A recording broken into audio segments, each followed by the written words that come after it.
आते हैं, देखते हैं अगला हेडिंग क्या है, परागण, यानी इसको बोलते हैं क्या, पॉलिनेशन।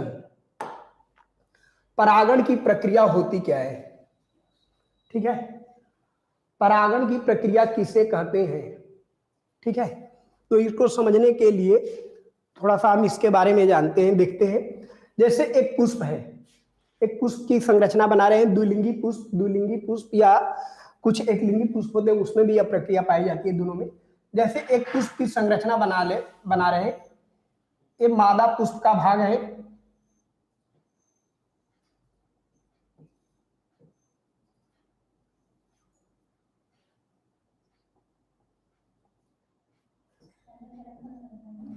मादा पुष्प की संरचना देख रहे हैं। तो इसमें द्विलिंगी पुष्प की बात करें, द्विलिंगी, इसमें एक भाग जो होता है ये एंथर भाग हो गया, एंथर, ए फिलामेंट, मतलब ये परागकोश,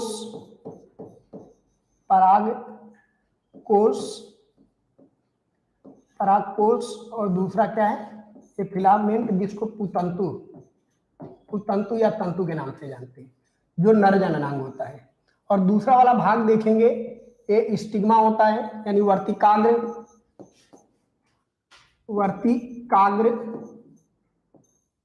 जो पतली सी संरचना होती है, वर्तिका,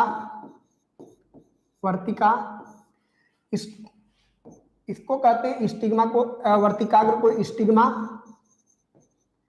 वर्तिका को स्टाइल। और ये बीच वाला जो उभरा हुआ संरचना होता है, जिसको हम क्या कहते हैं, ओवरी के नाम से जानते हैं, ओवरी यानी अंडाशय, ठीक है, द्विलिंगी पुष्प की संरचना है।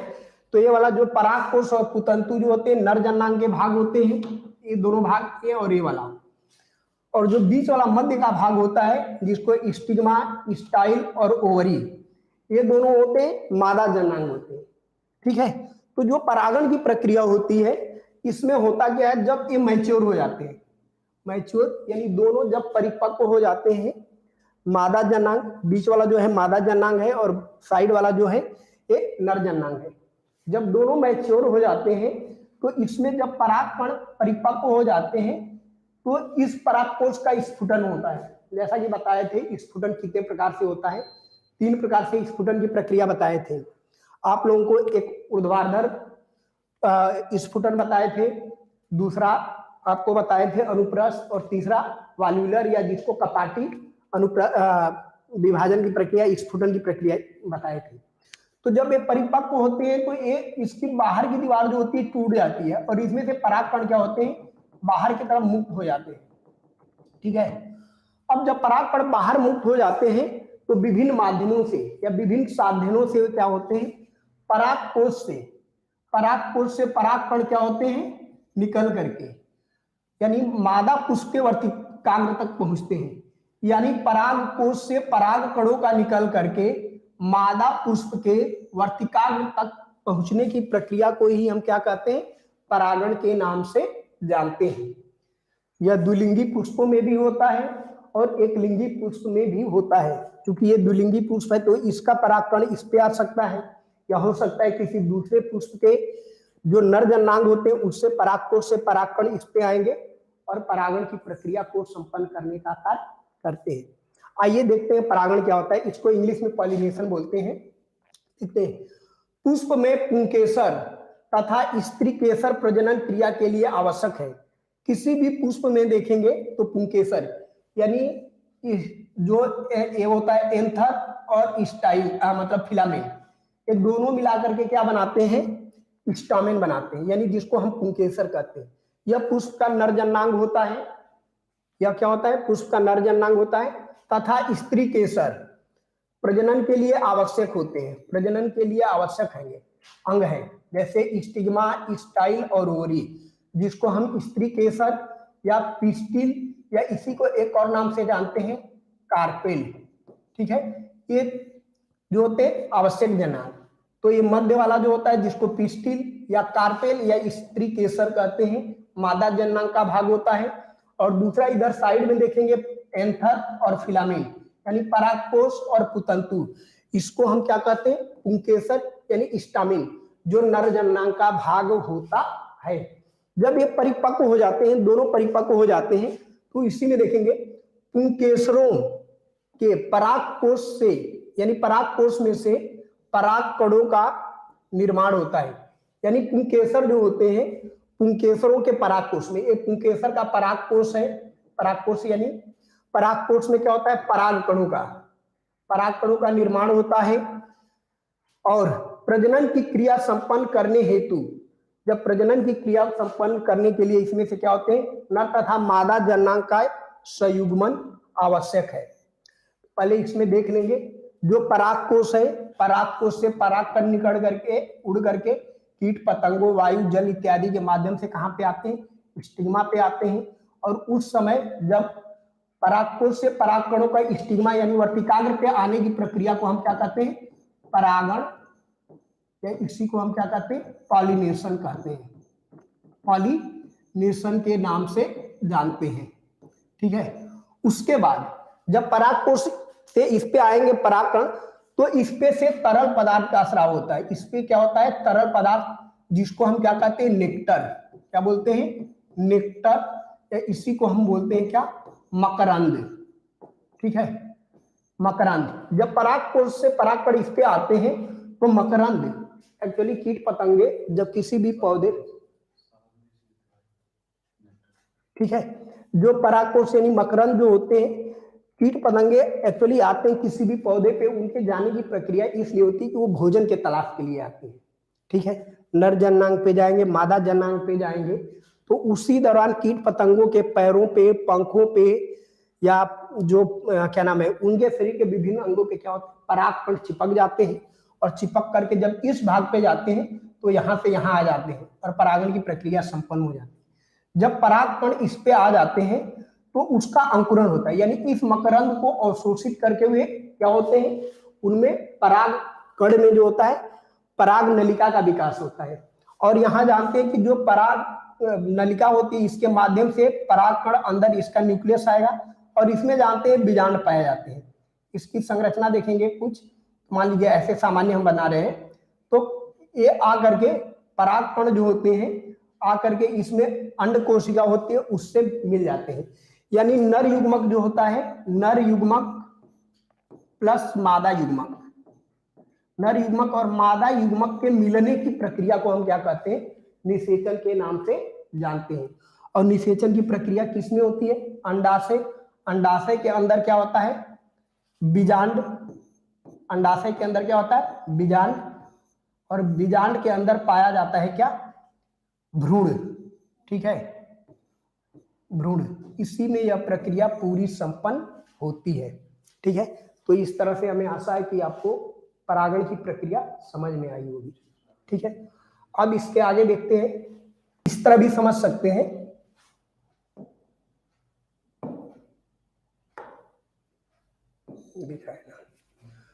देखिए, मान लीजिए यहां से लगा हुआ एक संरचना होता है, एक परागकोश है। क्या है, परागकोश। ये वाला जो भाग है परागकोश, परागकोश। ठीक है,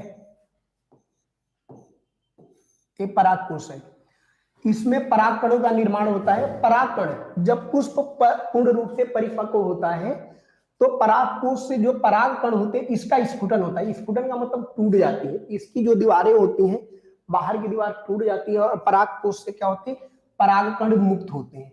ठीक है, और यह जब मुक्त होते हैं तो कीट पतंगों के द्वारा, वायु के द्वारा, जंतु के द्वारा, जल के द्वारा। अब कुछ अब कहेंगे कि जल के द्वारा कैसे होगा, तो जली पौधे जो होते हैं, जल में उगने वाले पौधे होते हैं, जैसे वेलिस्नेरिया हो गया, हाइड्रीला हो गया, तो उसमें जल के द्वारा परागण होता है। गेहूं हो गया, मक्का हो गया, इसमें सामान्यतः जो परागण की प्रक्रिया होती है तो वो वायु के द्वारा होती है। तो इस पुष्प में देखते हैं, ये नरजननांग हो गया यानी परागकोश, और एक पुतंतु जिसको फिलामेंट के नाम से जानते हैं। तो इसमें जब परागकण का निर्माण होता है, जब पूर्ण रूप से मैच्योर हो जाते हैं तो इसका स्फुटन हो जाता है, मतलब टूट जाते हैं। टूटने के बाद जब परागकण बाहर मुक्त होते हैं तो कीट पतंगों वायु के माध्यम से क्या होते हैं, परागकोश से पराग कणों का वर्तिकाग्र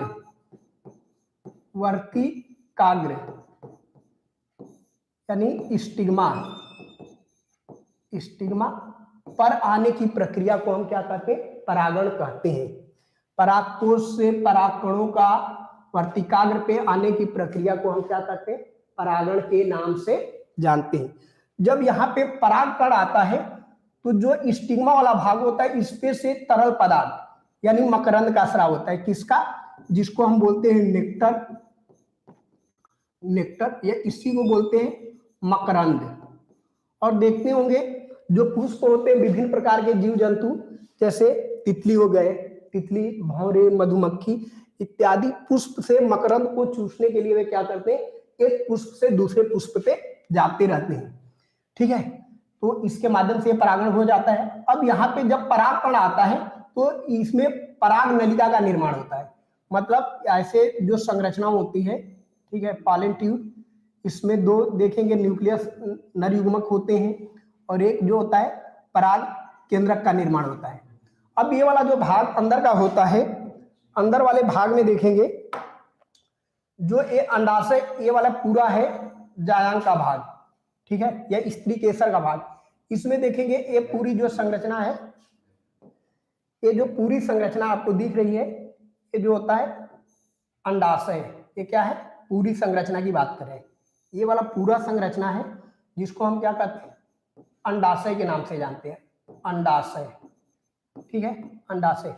अब अंडाशय के अंदर देखेंगे तो एक संरचना पाई जाती है जिसको हम क्या बोलते हैं, ओव्यूल। ओव्यूल को बोलते हैं क्या, बीजांड। ओव्यूल को क्या बोलते हैं, बीजांड के नाम से जानते हैं।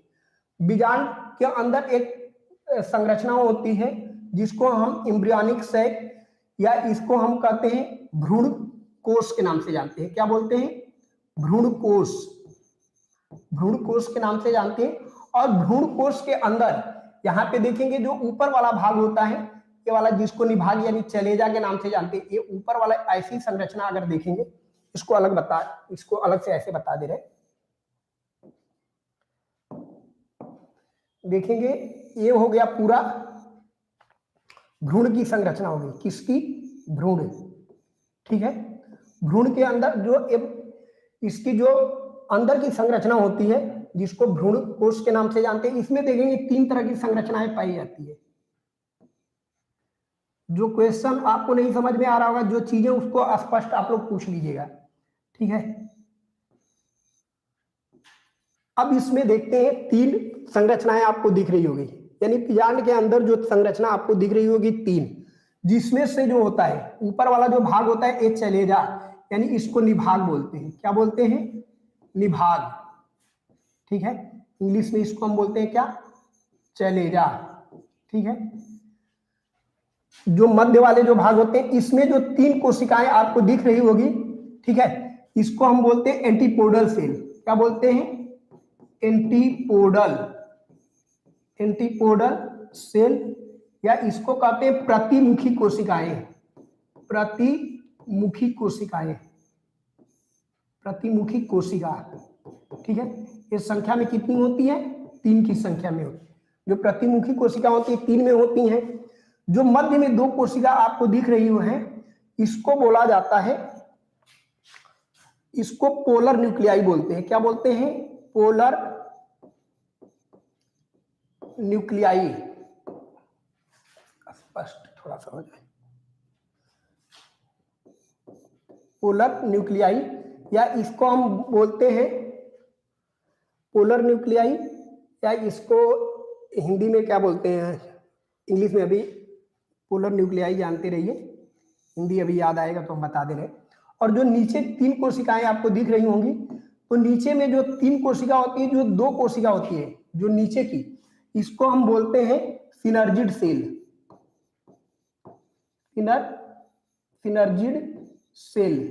सिनर्जिड सेल, या इसको बोलते हैं सहायक कोशिका। क्या बोलते हैं, सहायक कोशिका के नाम से जानते हैं। और एक जो ये संरचना आपको दिख रही होगी, इसको बोलते हैं एग सेल। यानी इसको बोलते हैं अंड कोशिका के नाम से जानते हैं। एक सेल यानी अंड कोशिका। ये जो पोलर न्यूक्लियाई होता है इसको ध्रुवी कोशिका बोलते हैं, ध्रुवी कोशिका, ठीक है, ध्रुवी कोशिका के नाम से जानते हैं। अब देखते हैं जब परागकण इस पे आते हैं, इसके माध्यम से पराग नलिका का निर्माण होता है, ऐसी संरचना बनती है। इसमें देखेंगे 2 मेल गैमीट यानी नर युग्मक का निर्माण होता है, संख्या में 2 होते हैं। अब आने के बाद इसमें अब क्या करते हैं, इसके माध्यम से इंटर करते हैं, और इंटर करने के बाद जो पहला न्यूक्लियस होता है यानी युग्मक होता है, जो एक सेल होती है इसके साथ फ्यूज कर जाता है, ठीक है, और जो दूसरा वाला नर युग्मक होता है इसके साथ मिल जाता है, ठीक है। यानी नर युग्मक ये 2 है, और इसमें जो पोलर न्यूक्लियाई है, और यहाँ पे एक सेल है, 2 सहायक है। सहायक कोशिका से कोई मतलब नहीं है, लास्ट में क्या हो जाती है, नष्ट हो जाती है। सहायक कोशिका का मुख्य कार्य होता है जो अंड कोशिका होती है उसके लिए पोषण प्रदान करना होता है। जब नर युग्मक मादा युग्मक यानी अंड कोशिका से मिल जाती है, उसी प्रक्रिया को हम क्या कहते हैं, निषेचन। जब पहला नर युग्मक पहले से मिलता है उस प्रक्रिया को सिंगल फर्टिलाइजेशन है, यानी उसको हम क्या कहते हैं, सामान्य निषेचन के नाम से जानते हैं। लेकिन दूसरा वाला जो नर युग्मक होता है जो पोलर न्यूक्लियाई 2 की संख्या में है, इनके साथ फ्यूज करता है, उस कंडीशन को हम कहते हैं double fertilization, double fertilization, fertilization यानी दोहरा निषेचन के नाम से जानते हैं, ठीक है। तो इस तरह से निषेचन की प्रक्रिया होती है। अगर ये नहीं समझ में आ रहा है तो एक सिंपल तरीके से बस जानिए, परागण, ठीक है। अब इस तरह से देखें, जो प्रजनन, ये वाला परागण हो गया है, परागण की प्रक्रिया समझ में आ गई होगी, हमें आशा है कि। अब इसमें जो बता रहे थे निषेचन की प्रक्रिया संपन्न करने हेतु, यानी जो फर्टिलाइजेशन की प्रक्रिया संपन्न करने हेतु क्या होते हैं, नर तथा मादा युग्मकों का संयुग्मन, यानी मेल गैमीट जो बता रहे थे और फीमेल गैमीट, यानी मेल गैमीट के रूप में क्या होते हैं, मेल गैमीट के रूप में जो एंथर के यानी परागकोश से निकले हुए पराग कण होते हैं, पराग कण, इसमें 2 केंद्रक बनते हैं, वही जो होते हैं नर युग्मक, यानी पराग कण में जो होते हैं 2 नर युग्मक बनते हैं। और जो मादा युग्मक होता है, मादा युग्मक में जो आपको ऐसी संरचना बता रहे थे, तो इसमें जो पोलर न्यूक्लियाई होंगे, एक ये नर मादा युग्मक होगी और यहाँ पे एक अंड कोशिका होती है, ये 2 मादा युग्मक होते हैं। यानी पराग कण में जो 2 केंद्रक होते हैं या जिसको हम नर युग्मक कहते हैं, इन मादा युग्मकों से मिलने की प्रक्रिया को ही हम क्या कहते हैं, परागण के नाम, निषेचन के नाम से जानते हैं।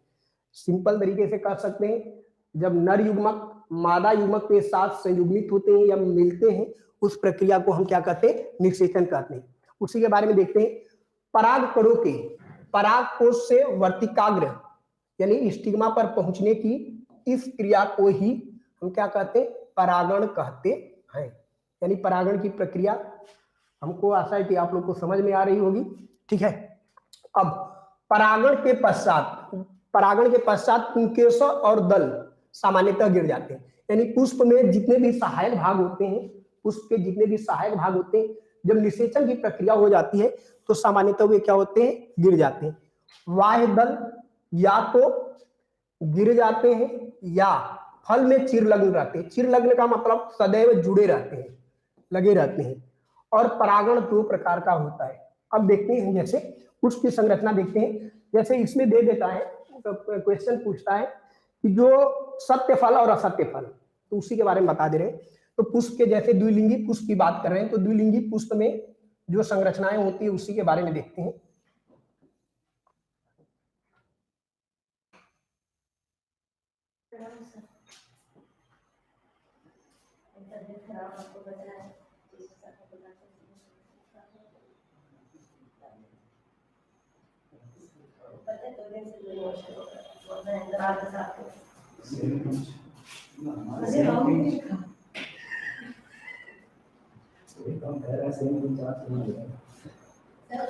ये द्विलिंगी पुष्प की संरचना है। देखते हैं, ये वाले जो भाग होते हैं इसको एक बार फिर से आप लोग को याद दिला दे रहे हैं। जो ये बाहर की संरचना होती है इसको हम क्या बोलते हैं, एक रहेगा सेपल, सेपल यानी बाह्य दल बोलते हैं। क्या बोलते हैं, बाह्य दल। एक रहेगा तो बाह्य दल, यानी सेपल जब ग्रुप में हो जाते हैं कैलिक्स, कैलिक्स को वाह्य दल पुंज के नाम से जानते हैं। ठीक है, ये जो होता है पेटल यानी इसको दल, और जब ग्रुप में हो जाता है इसी को कोरोला, कोरोला यानी दल पुंज कहते हैं, दल पुंज। ठीक है, ये वाला जो हो जाएगा आपका एंथर यानी परागकोश, और ये जो होता है फिलामेंट, फिलामेंट। ठीक है, ये दोनों मिला करके बनता है क्या, स्टामेन। ठीक है, यानी पुंकेसर के नाम से जानते हैं। और जो ये तीसरा वाला भाग है स्टिग्मा, स्टिग्मा, स्टाइल और ये ओवरी। ठीक है, अब उसी को बताया जा रहा है परागण के पश्चात। ठीक है, परागण के पश्चात पुंकेसर और दल गिर जाते हैं। पुंकेसर मतलब ये वाला भाग जो होता है जब परागण की प्रक्रिया होती है तो नष्ट हो जाते हैं। कौन सा, पुंकेसर वाला ये पूरा भाग रिमूव हो जाता है, गिर जाते हैं। या फल में उसके बाद वाह्य दल, या तो वाह्य दल ये वाला जो भाग होता है, ठीक है, वाह्य दल या तो गिर जाते हैं या फल में चिर लग रहते हैं। कुछ फल होते हैं जिसमें वाह्य दल जो होते हैं लगे रहते हैं, कुछ में क्या होते हैं समाप्त हो जाते हैं। इसका जैसे उदाहरण हम आप लोगों को बता दे रहे हैं। ठीक है, जैसे देखे होंगे बहुत सारे फल होंगे, जैसे आप मिर्चा देखे होंगे, मिर्चा कैसे बन रहा है, लग रहा है कि मिर्चा हो गया। आप देखेंगे कुछ ऐसी संरचनाएं लगी होती है। ठीक है, मिर्चा, तो जो ये दल होता है वाह्य दल जिसको सेपल कहते हैं, मिर्चा में देखेंगे जुड़ा होता है। यानी जब मिर्चा का डंठल देखते हैं तो उससे हरा 3 भाग में लगे होते हैं। ठीक है, मिर्चा हो गया यानी मिर्च, मिर्च में। उसके बाद आप देखे होंगे बैगन में, बैगन। उसके बाद टमाटर हो गया, टमाटर। और उसके बाद स्ट्रॉबेरी, स्ट्रॉबेरी। ठीक है, इन पौधों के फलों में क्या होते हैं, वाह्य दल चिर लग्न होते हैं, मतलब उससे जुड़े हुए रहते हैं। और अधिकांश पौधों में से क्या होते हैं, अधिकांश जो फल होते हैं उनमें से क्या हो जाता है, समाप्त हो जाता है। यदि नहीं देखे होंगे तो इसका सिंपल सा गुलाब देखे होंगे, गुलाब का फूल। तो गुलाब का फूल जब कली अवस्था में जो हरा वाला भाग होता है उसको सुरक्षा करने वाला जो भाग होता है वाह्य दल, जब पुष्प खिल जाता है तो नीचे देखेंगे हरे रंग का जो भाग होता है ये क्या होता है, यही सेपल यानी वाह्य दल के नाम से जानते हैं, और उसके साथ जुड़ा हुआ रहता है अधिकांश। अब बताइए आप लोगों को समझ में आ रहा है कि नहीं, अगर क्लियर है तो बताइए, नहीं तो फिर से इसको हम समझा दें। स्पीड ज्यादा नहीं हो रही है, अपना कमेंट छोड़िए, देखें समझ में आ रहा है या फिर से इसको रिवाइज करना पड़ेगा।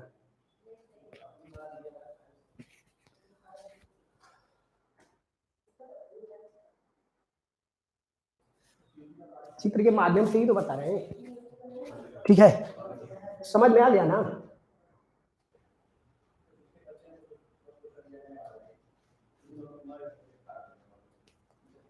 जल्दी टाइपिंग करिए बादशाह जी। चलिए ठीक है, हमें आशा है कि आप लोग को एक चीजें समझ में आ गई होगी। तो जानते रहिए जो परागण की प्रक्रिया हो जाती है तो परागण की प्रक्रिया में पुष्प के अधिकांश भाग, ये सभी भाग नष्ट हो जाते हैं, ये भाग भी नष्ट हो जाता है, ये वाला भाग भी नष्ट हो जाता है।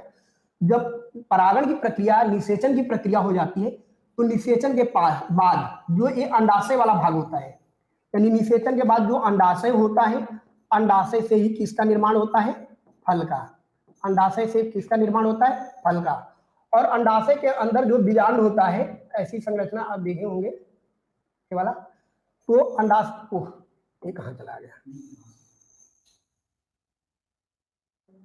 ठीक है। अंडाशय के बाद जो होता है, अंडाशय फल में परिवर्तित हो जाता है निषेचन के बाद, और बीजांड जो होता है, बीजांड बीज में परिवर्तित हो जाता है, और बाकी सभी भाग पुष्प के क्या हो जाते हैं, ये सभी नष्ट हो जाते हैं। कुछ पौधों में जो वाह्य दल होता है चिरलग्न होता है, जैसे बैगन, मिर्च, टमाटर, स्ट्रॉबेरी और गुलाब इत्यादि में। ठीक है, और अधिकांश में क्या होते हैं, वो नष्ट हो जाते हैं।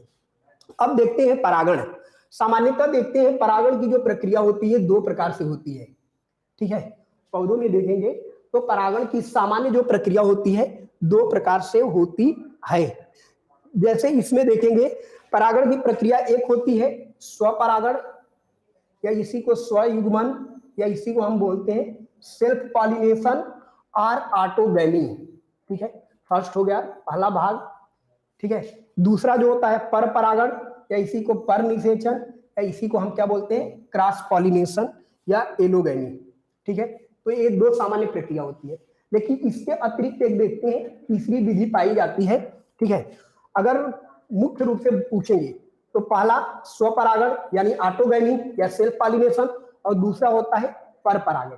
इसके अतिरिक्त एक मनुष्य के द्वारा भी परागण की प्रक्रिया की जाती है।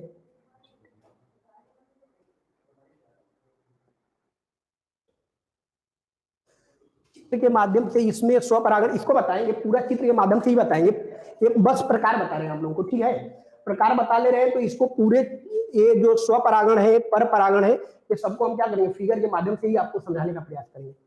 तो बस ये जानते रहिए जो मुख्य रूप से परागण की प्रक्रिया होती है दो प्रकार से होता है, स्वपरागण और दूसरा होता है पर परागण। यानी इसको हम क्या कहते हैं, सेल्फ पॉलिनेशन, सेल्फ पॉलिनेशन, दूसरा होता है क्रॉस पॉलिनेशन। क्या होता है, क्रॉस, क्रॉस पॉलिनेशन, यानी हम क्या कहते हैं, स्वपरागण पर परागण।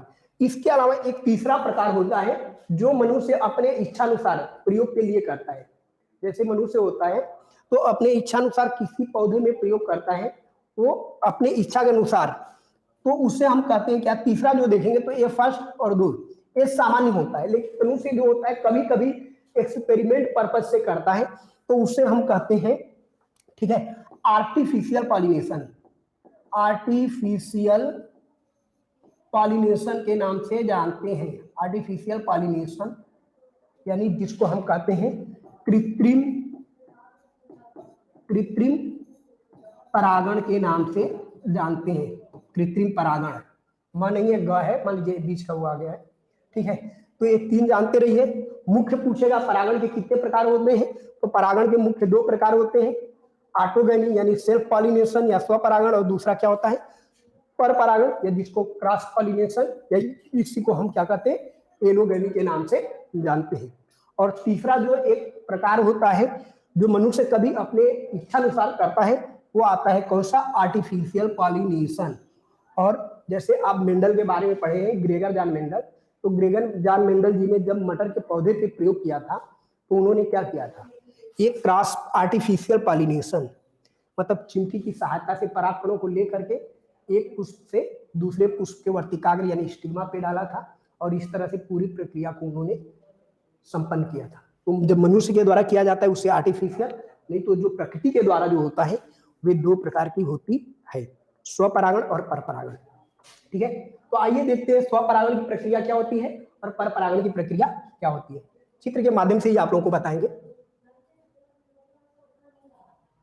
स्वपरागण, ठीक है, इसमें ऐसे तो समझ में नहीं आ रहा होगा, इसका सिंपल सा तरीका है। स्वपरागण की प्रक्रिया की बात करें, कुछ पौधे, मान लीजिए एक पौधा है, यहीं पे बता दे रहे हैं।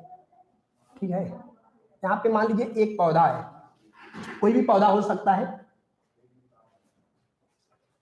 देखिए देखिए, जो स्वपरागण की प्रक्रिया होती है, स्वपरागण, ठीक है, स्वपरागण यानी जिसको हम क्या कहते हैं self pollination, self pollination, self pollination की प्रक्रिया। ठीक है, इसके बारे में देखते हैं। सेल्फ पॉलिनेशन की प्रक्रिया ये जो होता है, सेल्फ पॉलिनेशन या स्वपरागण की प्रक्रिया ऐसे पौधों में पाई जाती है जिसमें नर और मादा पुष्प सामान्यतः एक ही पुष्प पे पाए जाते हैं या एक ही पौधे पे पाए जाते हैं। सपोज करिए कोई ऐसा पौधा है, एक पेड़ पे बहुत सारे पुष्प लगे होते हैं, बहुत सारे पुष्प हैं,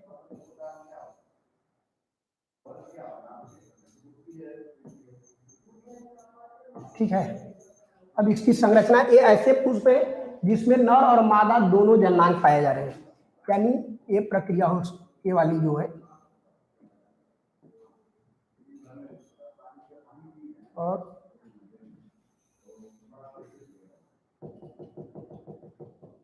ठीक है, मान लीजिए एक पौधे का एक पुष्प ले लिए, ठीक है, जब एक ही पौधे के यानी एक ही पौधे पे देखते हैं बहुत सारे पुष्प होते हैं, या द्विलिंगी पुष्प की बात कर रहे हैं, द्विलिंगी, द्विलिंगी, ठीक है, द्विलिंगी। द्विलिंगी पुष्पों में सामान्यतः जो स्वपरागण की प्रक्रिया होती है, ये पुष्प है, इस पे नर और मादा जननांग दोनों पाए जा रहे हैं। जैसे ये मादा जननांग हो गया, नर जननांग हो गया, पूरा मादा ये नर। तो एक ही पुष्प का परागकण जब उसी पुष्प के वर्तिकाग्र पे जाता है, यानी इसी पुष्प का नर और मादा जनांग, मान लीजिए ये नर, इधर एक मादा जनांग हो गया, मादा ऐसे संरचना, मान लीजिए ये वाला है, और दूसरा नर जनांग है, ठीक है, नर। तो इसपे से परागकण निकल करके उसी पुष्प के क्या करते हैं, मादा जनांग पे जाते हैं। तो इस प्रक्रिया को हम क्या कहते हैं, सेल्फ पॉलिनेशन करते हैं, सेल्फ पॉलिनेशन के नाम से जानते हैं, यानी स्वपरागण के नाम से जानते हैं, स्वपरागण, ठीक है। एक तो प्रक्रिया ये हो गई, उसी पुष्प का परागकण उसी पुष्प के मादा जनांग के वर्तिकाग्र पे जाता है, तो स्वपरागण। या दूसरा जो होता है, मान लीजिए इस पुष्प का नर जननांग से परागकण निकल करके इस पुष्प के वर्तिकाग्र पे, वर्तिकाग्र, पौधा सेम होना चाहिए, पौधा डिफर नहीं, यानी एक ही पौधे से एक पुष्प से परागकणों का निकल करके क्या होता है, दूसरे पुष्प के वर्तिकाग्र पे जाने की प्रक्रिया को हम क्या कहते हैं, सेल्फ पॉलिनेशन या स्वपरागण के नाम से जानते हैं, ठीक है। इसमें दूसरे पौधे का कोई योगदान नहीं होता है। जब परागकण एक पुष्प से, यानी उसी पुष्प के वर्तिकाग्र पे जाए, या एक पुष्प से निकल करके दूसरे पुष्प के वर्तिकाग्र, पौधा सेम होना चाहिए, ठीक है ना, पौधा चेंज नहीं होगा, आम है तो आम का ही रहेगा, ठीक है ना। एक ही पौधे पे जब परागण की प्रक्रिया होती है, उसी को हम क्या कहते हैं, स्वपरागण के नाम से जानते हैं। हम लोग को समझ में आया स्वपरागण? बताइए, अपना कमेंट दीजिए। द्विलिंगी पुष्पों के नाम, बहुत सारे द्विलिंगी पुष्प देखेंगे। सबसे प्रचलित आप देखे होंगे जो हिबिस्कस,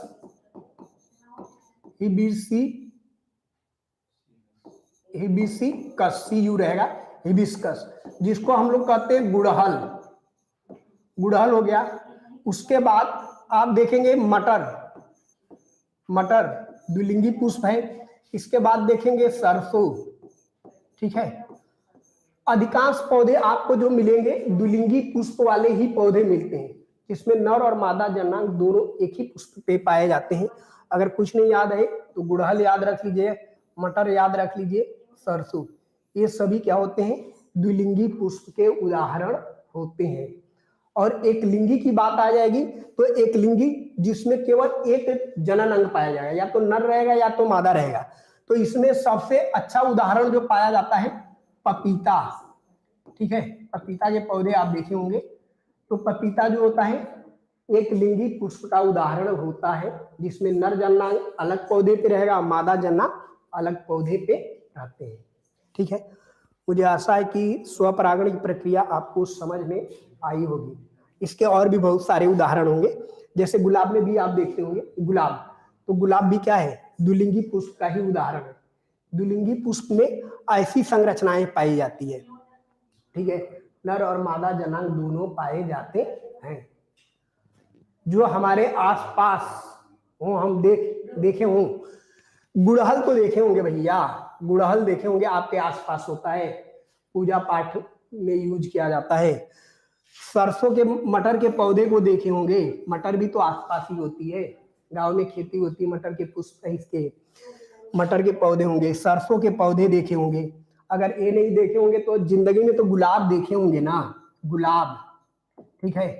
गुलाब का पुष्प लीजिएगा तो गुलाब के पुष्प में आपको संरचनाएं दिखेगी। मान लीजिए ऐसे सिंपल तरीके से समझा दे रहे हैं, ठीक है, अभी मत वो हंसिएगा मत कि ऐसा गुलाब होता है, ऐसा गुलाब नहीं, बस समझाने के लिए बता दे रहे हैं।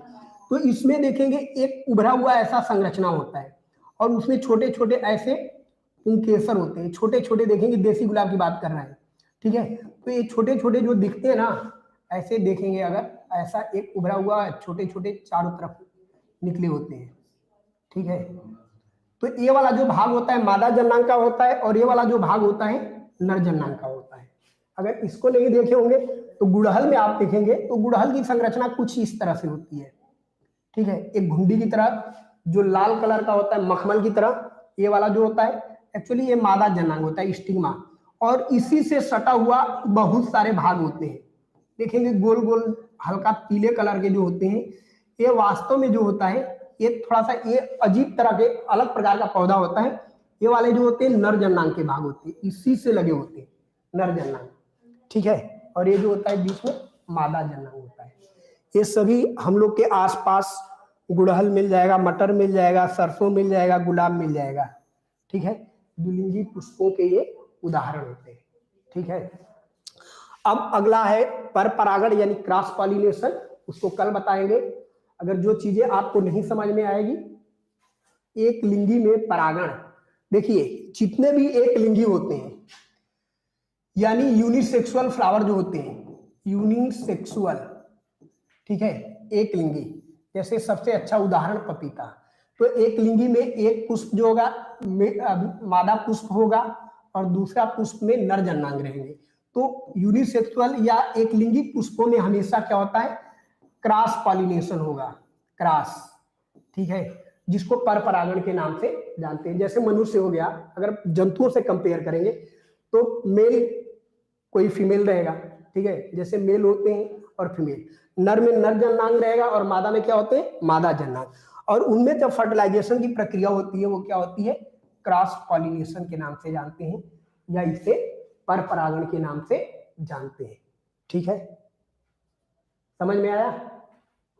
चलिए अब नेक्स्ट डे इसको स्टार्ट करेंगे, क्रॉस पॉलिनेशन और आर्टिफिशियल। थोड़ा सा आप लोग पढ़ करके आइए, जो चीजें नहीं समझ में आ रही है उसको आप कमेंट के थ्रू हमें बता सकते हैं, शेयर कर सकते हैं। पूरा प्रयास करेंगे कि जो जितना सामान्य तरीके, जितना सिंपल तरीके से हो आपको समझाएं, ठीक है।